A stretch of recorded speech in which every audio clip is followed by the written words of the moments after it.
बहुत पुराने समय की बात है। एक समुद्र किनारे एक बौद्ध गुरु अपना आश्रम बनाकर रहते थे।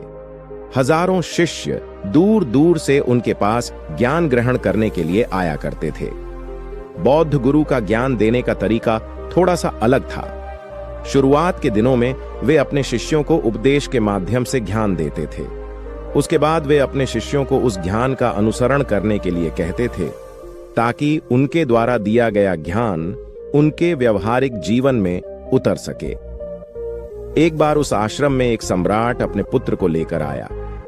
उस सम्राट ने बौद्ध गुरु से प्रार्थना की कि आप मेरे पुत्र को अपने आश्रम में रख लें और अपने तरीके से उसे ध्यान दें, और आश्रम में बिल्कुल भी ऐसा नहीं लगना चाहिए कि वह किसी सम्राट का बेटा है।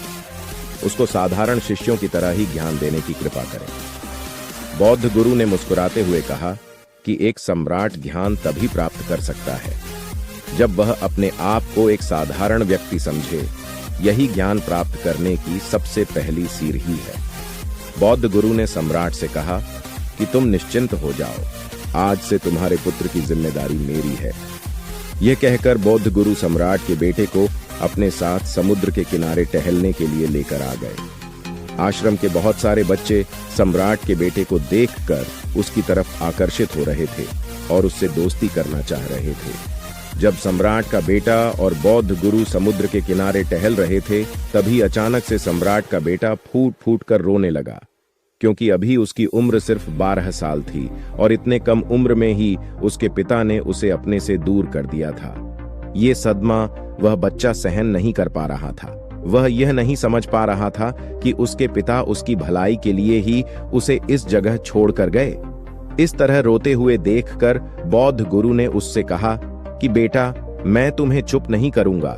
हो सकता है कि आज मैं तुम्हारे आंसू पोंछ दूं, लेकिन कल तुम फिर से अपने आप को अकेला पाओगे। तुम एक बात हमेशा याद रखना कि जीवन में इंसान अकेला आता है और अकेले ही जाता है। जितनी जल्दी इंसान इन बातों को समझ लेता है, वह उतनी ही जल्दी आत्मज्ञान के रास्ते पर निकल पाता है। फिर बौद्ध गुरु ने अपनी बात को आगे बढ़ाते हुए कहा कि जो इंसान अकेला रहना सीख लेता है, वही खुद से प्यार कर सकता है, और जो खुद से प्यार करता है, वह किसी के भी जाने का अफसोस नहीं करता। धीरे धीरे तुम आश्रम के माहौल में ढल जाओगे। शुरुआत के दिनों में तुम्हें कुछ समस्या आएगी, लेकिन कुछ दिनों के बाद तुम्हें इसकी आदत हो जाएगी और उसके बाद तुम्हें ये जगह अच्छी लगने लगेगी। समुद्र के दूसरे छोर पर सूरज ढलने लगा था और अपनी लालिमा पूरे आसमान में बिखेर रहा था। वहां का दृश्य बहुत ही सुंदर था। बौद्ध गुरु शिष्य को अपने साथ लेकर आश्रम वापस लौट आए। सम्राट के बेटे को भी अब थोड़ा अच्छा लग रहा था। बौद्ध गुरु ने उसे काफी दिलासा दिया और बौद्ध गुरु की आंखों में शांति देखकर उसका मन भी अब शांत हो गया था। सम्राट का बेटा रात को भोजन करने के लिए जब भोजन कक्ष में पहुंचा, तो आसपास के सभी शिष्य उसके पास आने लगे। उन सभी शिष्यों को यह पता था कि यह सम्राट का बेटा है और अगर हम इससे मित्रता कर लें तो हमारे लिए बहुत फायदा होगा। यही सोचकर आश्रम के ज्यादातर बच्चों ने उसे घेर लिया। बस कुछ बच्चे थे जो अकेला रहना चाहते थे और वो इस तरह के दिखावे की ओर आकर्षित नहीं होते थे। वे लोग सम्राट के बेटे के पास जाने के बजाय अपना पूरा ध्यान अपने खाने पर लगा रहे थे और अकेले में बैठकर अपना भोजन कर रहे थे। कुछ दिनों में ही सम्राट के बेटे की दोस्ती आश्रम के बहुत सारे बच्चों से हो गई। वह उन बच्चों के साथ घूमता और अपना ज्यादातर समय उन्हीं के साथ बिताता रहता था। आखिरकार वह सम्राट का बेटा था और सुख सुविधाओं में पला बढ़ा था। अब आश्रम में भी उसके दिन वैसे ही गुजरने लगे जैसे महल में गुजर रहे थे। ऐसा बिल्कुल नहीं था कि बौद्ध गुरु को इसके बारे में कुछ पता नहीं था, पर बौद्ध गुरु उसे कुछ अलग तरीके से ज्ञान देना चाहते थे। आप बच्चों को ज्ञान उपदेश देकर नहीं दे सकते, इसके लिए उनको साक्षात्कार करना पड़ता है, तभी वो उन बातों को समझ सकते हैं जिसको कि आप समझाना चाहते हैं। बौद्ध गुरु उसको बोलकर नहीं समझाना चाहते थे। वो मन ही मन में सोच रहे थे कि अगर मैं इसको बोलकर समझाऊंगा तो इसको कभी भी समझ में नहीं आएगा, इसलिए मुझे इसको एहसास कराना होगा कि अकेले रहने से ही तुम अपनी शक्ति को जान पाओगे। यही सीख देने के लिए बौद्ध गुरु एक दिन उस शिष्य को अपने साथ एक पहाड़ी पर लेकर गए।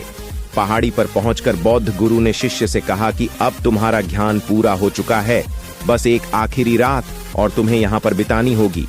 उसके बाद अगले दिन शाम को तुम तुम्हारे राजमहल में वापस चले जाओगे। वह बच्चा यह सुनकर बहुत खुश हो गया कि अब वह वापस राजमहल चला जाएगा। वह सोचने लगा कि फिर से मेरे दोस्त और दासियां मेरे पास होंगी। उसने बौद्ध गुरु से पूछा कि गुरुदेव, मुझे आज रात आप यहाँ पहाड़ी पर क्यों छोड़ रहे हैं? आखिर अब मुझे कौन सा आखिरी ज्ञान प्राप्त करना है? तब बौद्ध गुरु ने मुस्कुराते हुए कहा कि यहाँ पर चट्टान के पीछे तुम्हें छिपकर बैठना होगा। यहाँ पर रोज रात को एक बाज आता है, तुम्हें उस बाज को देखना होगा और बड़े ही गौर से उस पर ध्यान देना होगा और उसकी हर एक गतिविधियों को जानना होगा। उसको देखने के बाद अगले दिन अगर तुम उस बाज की सारी खूबियां मुझे बता पाओगे तो मैं तुम्हें तुम्हारे महल में वापस भेज दूंगा। और तुम्हें सुबह आश्रम आने से पहले एक बात पर और ध्यान देना है।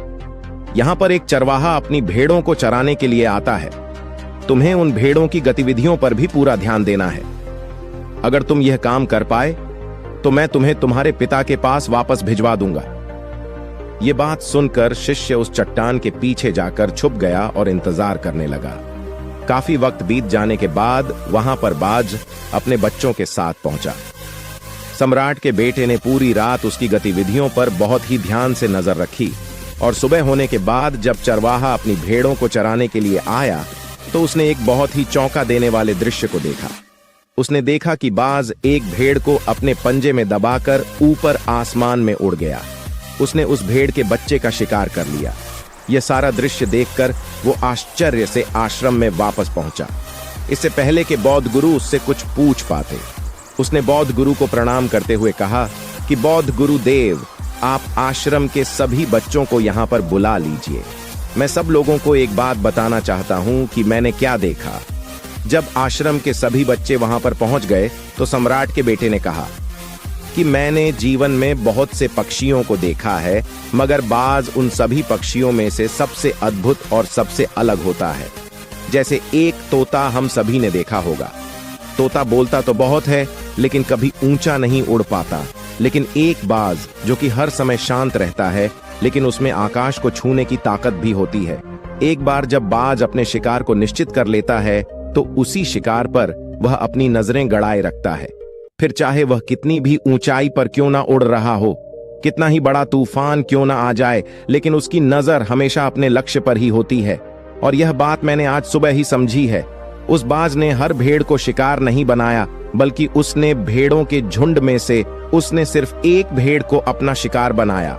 उसी तरह हमें भी अपना ध्यान अपने लक्ष्य पर लगाना चाहिए। भले ही हमारे सामने चाहे कितनी भी भेड़ें क्यों ना हो, हमें अपने लक्ष्य को साफ तौर पर निश्चित करना चाहिए और जमकर उस पर काम करना चाहिए। हमें 20 अलग अलग लक्ष्यों पर ध्यान देकर अपनी ऊर्जा और ताकत को बर्बाद होने से बचाना है। हमें किसी एक लक्ष्य को निश्चित करके उसी पर अपना पूरा ध्यान लगाना चाहिए। और तीसरी बात जो मैंने सीखी है वह हम सबको भी सीखनी चाहिए कि बाज कभी भी दूसरे पक्षियों के साथ नहीं उड़ता, वह हमेशा आकाश में अकेला उड़ता है। बाज से हम यह सीख सकते हैं कि हमें कभी भी छोटी सोच वाले लोगों के साथ नहीं रहना चाहिए। आखिरकार हम भी वही बन जाते हैं जिसके साथ हम रहते हैं।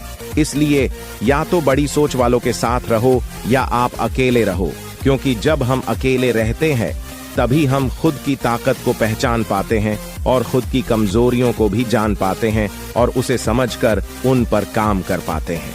हम अपनी ताकत को जानकर उसका सही इस्तेमाल कर सकते हैं, लेकिन वह तभी संभव होगा जब हम अकेले रहना सीखेंगे। चौथी सीख जो हमें सीखनी चाहिए कि एक बाज हमेशा अपनी सीमाओं से ऊपर उड़ता है। जब तूफान आता है तो हर एक पक्षी अपने घोंसले की तरफ भागने लगता है और अपने आप को छुपाने की जगह ढूंढता रहता है, लेकिन बाज ऐसा नहीं करता। वह खुद की सीमाओं को तोड़कर आसमान की खतरनाक ऊंचाइयों पर उड़ता है और खुद को मजबूत बनाता है। सम्राट के बेटे की ये बातें सुनकर बौद्ध गुरु ने कहा कि मैं आज रात सम्राट के बेटे को इसके राजमहल में वापस भेजने जा रहा हूं, क्योंकि इसका ज्ञान यहां पर पूरा हो चुका है। ये कहकर बौद्ध गुरु सम्राट के बेटे का हाथ पकड़कर राजमहल की तरफ रवाना हो गए और बाकी के सभी बच्चे उन्हें पीछे से जाते हुए देख रहे थे। दोस्तों, इसी तरह और भी मोटिवेशनल वीडियो देखने के लिए आप हमारे चैनल को लाइक करें, शेयर करें और सब्सक्राइब करें। धन्यवाद।